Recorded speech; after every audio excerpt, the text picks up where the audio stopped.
28. veebruar 2026. Iraani ülemjuht istub oma Teherani residentsis. Ayatollah Ali Khamenei kohtub oma kõrgeimate ametnikega. Ta istub koos oma lähimate nõunikega. Ta usub, et on täiesti turvalises olukorras. Ta ei saaks rohkem eksida. Sadu miile eemal kihutab Iisraeli hävitajate eskadrill juba läbi hommikuse taeva. Ühe 92 miljoni elanikuga riigi kõrgeimal valitsejal on elada jäänud täpselt 2 tundi. Nii kõrvaldasid USA ja Iisrael Ayatollah. Terve režiimi pea maha raiumine nõuab laitmatut matemaatilist täpsust. Raskelt relvastatud riigi kaosesse paiskamine nõuab kuid kestvat külma ja kalkuleeritud planeerimist. Kell 6:30 hommikul Iisraeli aja järgi tõusis päike Lähis-Idas. Löögigrupi lennukid tõusid õhku ja seadsid otsekursi Teherani suunas. Selle rünnaku eesotsas oli F-15 Eagle. See võib olla 50-aastane masin, kuid pidevad ja põhjalikud uuendused on muutnud selle tippkiskjaks. 2 mootorit toodavad piisavalt tõukejõudu, et lükata see raske reaktiivlennuk üle Mach 2,5 ehk kaugelt üle 1900 miili tunnis. F-15 suudab tõusta otse üles. See võib nina tähtede poole suunata ja kiirendada vertikaalselt gravitatsiooni vastu. Tipteisemal radar toimib nagu digitaalne snaiprisiik. Kotkas suudab vaenlase lennukeid märgata ja hävitada juba ammu enne, kui need silmapiirile ilmuvad. Kotskad kannavad tavaliselt suurt lühimaa laskemoona arsenali, kuid sellel missioonil ei jahtinud nad teisi lennukeid, vaid inimest. TVAL rippus 10 Sparrow-rakette. Rafael Advanced Defense Systemsi poolt ehitatud Sparrow on kõrgelt arenenud õhust lastav ballistiline relv. Kui piloot päästikule vajutab, ei lenda rakett otse, vaid sööstab järsult ülespoole ülemisse atmosfääri. Surmav kombinatsioon sõjalistest GPS-idest ja inertsiaalsest navigeerimisest suunab seejärel raketi hüperheli kiirusel tagasi maa poole. Piloot võib lasta Sparrow raketi välja enam kui 600 miili ehk 1000 kilomeetri kauguselt läbi tühja õhuruumi ja rakett tabab sihtmärki. Suurusega nagu söögilaua pind. See oli hirmuäratav ja vaieldamatu täpsus. 10 selliste kineetiliste timukatega relvastatud F-15 hävitajad liikusid itta. Lend Teherani kestis veidi üle 2 tunni, kuid sihtmärk oli sisuliselt surematu. Ayatollah Ali Khamenei polnud Ameerika Ühendriikide ja Iisraeli jaoks rumal mees. Ta oli Ameerika Ühendriikide ja Iisraeli silmis avalik vaenlane number 1. Ta jättis endast võitmatu mulje. Ta väitis, et tema tapmine vaevalt aeglustaks Islaamivabariigi hoogu. Suletud uste taga oli tegelikkus teistsugune. Ta andis korralduse ehitada oma kindlustatud Teherani residentsi alla 2 eraldi maa-alust punkrit. Need olid maetud nii uskumatult sügavale maa alla, et plahvatuskindlate usteni jõudmiseks oli vaja spetsiaalset lifti. Sõit pinnalt kuni aluskivimini võttis aega üle 5 minuti. Ta järgis oma vana liitlase Hezbollah juhi Hassan Nasrallahi taktikat. Ta taandus igal õhtul oma punkrisse. Pinnatasandi kontoritesse tuli ta vaid päevavalguses. Siis muutis kõik 12-päevane sõda 2025. aasta juunis. Iisrael korraldas ulatusliku üllatusrünnaku Iraani sõjalistele objektidele ja tuumarajatistele, tappis kõrgeid väejuhte ning kõrvaldas tippklassi tuumateadlased. Veresoona järel muutus Khamenei kummituseks. Ta kadus avalikkuse silmist. Ta veetis peaaegu kogu oma aja sügaval maa all peidus. Iisrael ja Ameerika Ühendriigid seisid silmitsi karmide taktikaliste reaalsustega. Nad teadsid, et neil ei avane palju võimalusi Ayatollah kõrvaldamiseks. Sihtmärk oli äärmiselt paranoiline. Oleks vaid lühikesed mikroskoopilised võimalused, kus ta oleks maa peal nähtaval ja nende sihikule võetav. Nad pidid välja arvutama, millal need haruldased võimalused tekivad. Nad pidid vajalikud plaanid paika panema, et rünnata kohe, kui ideaalne hetk saabub. Selleks vajasid nad andmeid. Mitme kuu jooksul alustasid Iisraeli ja Ameerika luureteenistused lämmatavat jälgimisoperatsiooni. Nad asusid koguma nii palju teavet kui vähegi võimalik. Nad ei jälginud ainult Khameneid, vaid jälitasid ka tema töötajaid. Jälgisid tema turvameeskonda, kaardistasid tema lähedasi kaaslasi, monitoorisid tema nõunikke ja katalogiseerisid tema pereliikmeid. Nad jälgisid iga teist olulist Iraani ametnikku, kes tema lähikonda sattus. Kaardistasid iga tunni tema elust, tema igapäevase rutiini ja tema residentsi. Nad pidid täpselt kindlaks määrama ideaalse kuupäeva, kellaaja ja koha, kus rünnata. Nad pidid tagama, et kui võimalus avaneb, oleks nende rünnak veatu. Ebaõnnestumine ei tulnud kõne allagi. Kasutades salastatud tööriistu, häkkisid Iisraeli agendid otse Teherani liikluskaameratesse. Nad keskendusid neile, mis asusid Pasteuri tänaval, kus asus Khamenei residents. See digitaalne ülevõtmine andis neile püsiva jälgimise võimaluse koha peal. Nad ühendasid end piirkonna reaalajas videovoogudega. Nad nägid täpselt, kes igal hetkel tuli ja kes läks. Kuude pikkuse vaikse jälgimise jooksul koostasid Iisraeli üksuse 8200 luureagendid piirkonnast üksikasjaliku ülevaate. Nad teadsid sellest kõike, kaardistasid kõige pisemad detailid, panid kirja, milliseid marsruute kasutasid kompleksi autojuhid ja ihukaitsjad tööle jõudmiseks. Nad salvestasid, mis kellaaegadel nad iga päev valves olid, jälgisid, keda nad pidid kaitsma. Nad kaardistasid isegi need konkreetsed kohad, kus neile meeldis oma autosid parkida. Endine CIA veteran selgitas selle operatsiooni psühholoogilist reaalsust. See on nagu hiiglaslik pusle. Sa paned kõik need infokillud kokku. Kui sul puuduvad usaldusväärsed andmed, uurid neid lünki veelgi põhjalikumalt. See hõlmab kõike. Kuidas nad saavad toitu? Mis juhtub nende prügiga? Me kõik tõuseme üles ja läheme magama, me kõik sööme ja joome. Kõik, mida sa teed, jätab jälje.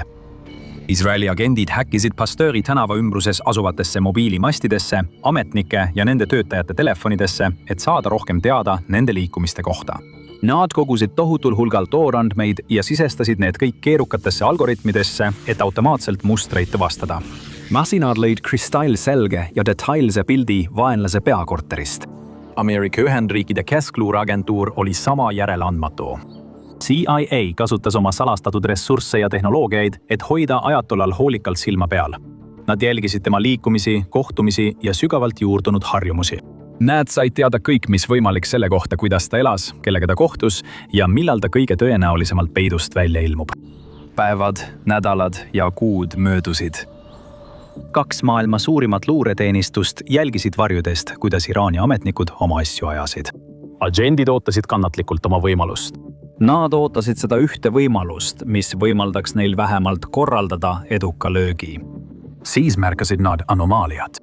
Iisraeli luure sai teada, et Ali Khamenei pidi osalema suurel koosolekul, kus tema maapealses residentsikompleksis kogunes 28. veebruaril suur hulk kõrgetasemelisi Iraani ametnikke. Sihtmärkide nimekiri oli jahmatav. Mohammed Pakpo, Islami revolutsiooni kaardiväe ülemjuhataja, Aziz Nazirzadeh, Iraani kaitseminister, admiral Ali Shamkhani, riigi sõjanõukogu juht, Sajed Majid Musavi, Islami revolutsiooni kaardiväe õhu- ja kosmosejõudude ülem, Mohammad Shirazi, Iraani luureministri asetäitja. Isegi ajatolla otsesed pereliikmed olid paljastatud. Tema poeg Muitaba ja tütar Boshra koos oma abikaasadega oodati kõik samasse kohta. CIA-l õnnestus väidetavalt hankida oluline inimallikas koha peal. See allikas kinnitas, et kohtumine toimub plaanipäraselt ja ajakava järgi. Mõned luureeksperdid on oletanud, et ajatolla siseringis oli sügavalt sisse imbunud nuhk. Keegi, kes lõpuks otsustas ta reeta. Sõltumata sellest, kuidas nad luureandmed said, oli see hetk, mida USA ja Iisrael olid oodanud. See oli nende kuldne võimalus. Nad võisid ühe jõhkra hoobiga jäädavalt rivist välja lüüa kogu riigi juhtkonna. Nad lihtsalt ei saanud endale lubada möödalaskmist. See oli elu võimalus. Nad olid juba vaikselt hakanud ette valmistama plaane rünnakuks Iraani vastu. Alguses plaanisid nad rünnakut alustada öösel, pimeduse varjus, kuid see uus võimalus purustas selle strateegia. Vaid mõned päevad enne operatsiooni algust kohandasid USA ja Iisrael täielikult oma taktikalisi plaane. Nad loobusid öisest treidist. Selle asemel kavatsesid nad rünnata päevavalges. Nad valisid hetke, mil Iraani ametnikud neid kõige vähem ootasid. Kui saatuslik operatsiooni alguskuupäev lähenes, jäid Iisrael ja USA oma plaanide juurde. See oli rangelt hoitud saladus. Nad ei saanud lubada vähimatki riski, et nende tõelised kavatsused võiksid lekkida.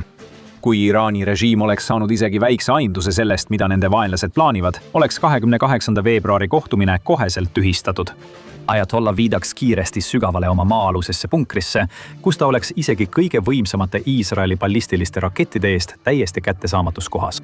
USA ja Iisrael suutsid kogu teabe edukalt täielikus saladuses hoida, kuid päevavalgus tekitas saatusliku haavatavuse. Selleks ajaks, kui Iisraeli hävitajad Teheraani õhuruumi sisenesid, kulges hommik täpselt plaanipäraselt. Mitmed kõrgetasemelised Iraani ametnikud olid juba Khamenei residentsi saabunud. See laiali valguv kompleks koosnes mitmest tugevalt kindlustatud hoonest.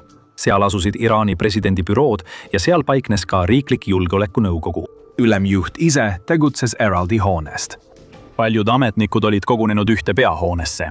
Ajatolla Ali Khamenei oli oma eraldi kabinetis isoleeritud. See oli kohaliku aja järgi kell 9:30 hommikul. Sihtmärkide füüsiline eraldatus ei omanud vähimatki tähtsust. Iisraeli hävitajad kandsid piisavalt Sparrow rakette, et kogu kompleksi otse aluskaljuni maatasa teha. Iraanlased ei näinud kunagi timukaid tulemas. Nad olid aastakümneid saanud lakkamatut väljaõpet, et oodata rünnakuid õhtuti või öösel. Keegi neist ei oodanud, et nende vandunud vaenlased korraldavad keset päeva juhtkonna kõrvaldamise rünnaku. Kuid päevane rünnak tekitas suure probleemi. Kui mõni tsiviilisik või valvur märkas lähenevat ohtu, võis ta teha ühe telefonikõne. Ajatollah sõidab liftiga 5 minutit. Missioon on läbi kukkunud. Kuudepikkune planeerimine ja aastatepikkune luure oleks raisatud. USA ja Iisrael vajasid täielikku raadiovaikust koha peal. Iisraeli ja USA luureagendid käivitasid samaaegselt digitaalse katkestuslüliti. Nad muutsid oma kontrolli kohalike mobiilimastide üle relvaks, katkestasid kogu digitaalse teenuse Pastööri tänava ümbruses. Nad uputasid võrgu puhta staatilise müraga. Isegi kui paanikas valvur üritas meeleheitlikult turvatiimidele helistada, et neid lähenevast rünnakust hoiatada. Isegi kui nad oleksid üritanud jõuda Khamenei eliitihukaitseteni, poleks nad lihtsalt suutnud ühendust saada. Nad sulgesid digitaalselt kogu naabruskonna ja nähtamatu lõks sulgus. Kell 9:40 hommikul algasid kineetilised löögid.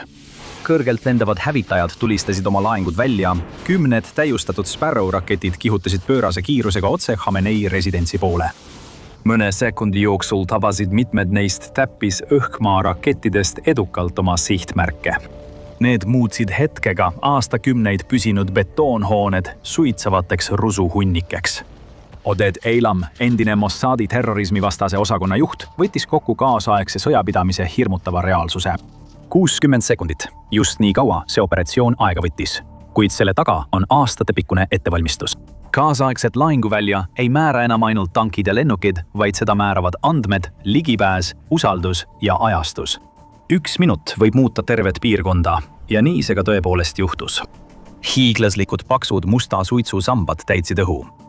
Tsiviilisikud ümbruskonnas jälgisid hävingut šokki ja hirmuga. Silmapilguga pühiti Khamenei legendaarne kompleks maa pealt. Ruum, mis oli olnud talle ja tema ametnikele turvaliseks pelgupaigaks, oli kadunud. Nii ka Khamenei ise. Need vähesed, kes olid imekombel kompleksis esimestest rünnakutest eluga pääsenud, tormasid paaniliselt varju otsima. Khamenei poeg Mojtaba oli üks neist statistilistest anomaaliatest. Ta oli vaid hetked enne ballistiliste rakettide saabumist värske õhu kätte astunud. Ta sai raske jalavigastuse.